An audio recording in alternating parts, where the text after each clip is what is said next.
Hey friends, I have a book for you today called The Fox and the Falling Leaves by Julia Ralston and Tiffany Beek.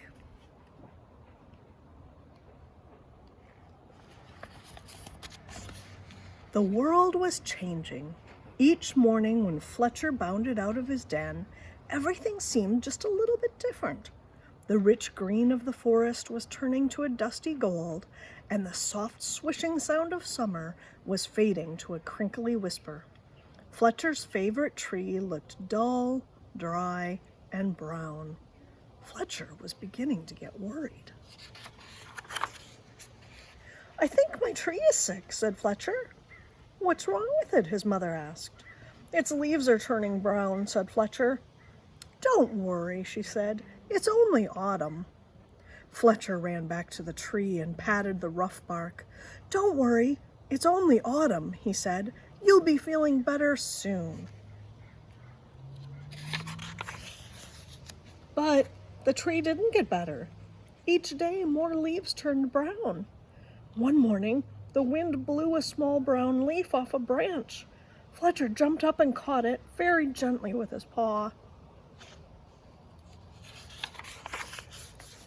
"Don't worry, I've got your leaf. I'll fix you."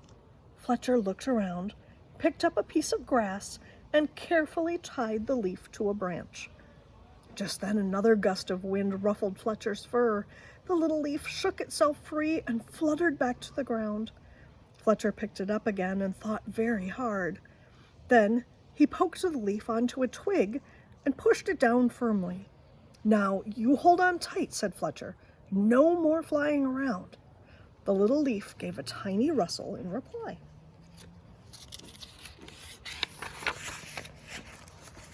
The next day, a strong wind was blowing through the forest. Fletcher rushed out of the den and ran all the way to his tree. Lots of branches were bare, and little lost leaves spun everywhere. "Don't worry, tree, I'll catch them for you, I promise."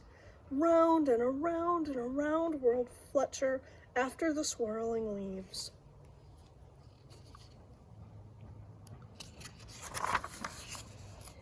"Leaves, wonderful, just what I need for my nest," said a squirrel.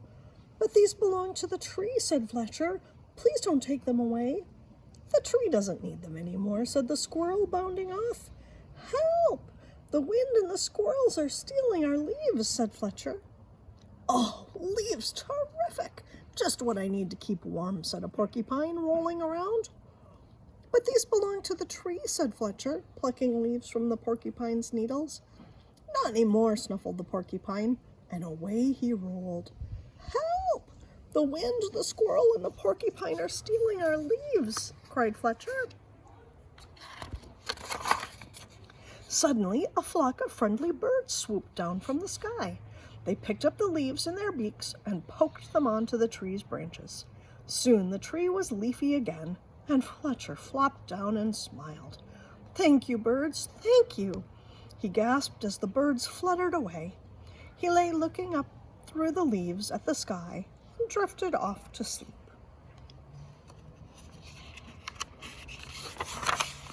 But the wind continued to blow, and the branches still danced, and the leaves shivered and shook themselves and began to wriggle free. They tossed and turned and twitched and twirled and tumbled to the ground. They brushed Fletcher's ears and nose and filled his dreams with a whispering sound. When Fletcher finally woke up, he couldn't believe his eyes. Instead of a roof of dancing leaves, all he could see were bare branches against the sky. "Oh, tree, I'm so sorry," gulped Fletcher. "All your leaves are gone." But then he saw high in the branches one small leaf still holding on. "I won't let the wind steal that one," said Fletcher, and he began to climb. He crawled along to the last leaf and held firmly onto its branch. All day long the wind blew, the branch bounced, and Fletcher held tight. "I'll stay with you, leaf. Don't worry." But then, with a sudden whoosh of the wind, the branch bounced high, and with a plip, the leaf let go and fluttered like a little flag clutched in Fletcher's paw.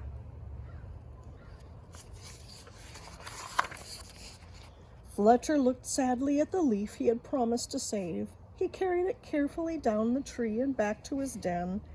He made a cozy little bed for it and gently tucked it in, but all night long he could only think of the tree all on its own. At dawn, Fletcher tiptoed outside. The wind had finally stopped blowing and the air was cold. The moon still hung in the clear sky and pale stars glimmered. As he came to his favorite tree, Fletcher saw a magical sight. The tree was hung with 1,000 icicles, shining silver in the early light. "You're more beautiful than ever," whispered Fletcher. "But are you all right?" A tiny breeze shivered the branches, making a sound like laughter, and in the light of the rising sun, the sparkling branches nodded. Fletcher gave his tree a hug and then went back to his den for a nice, warm breakfast.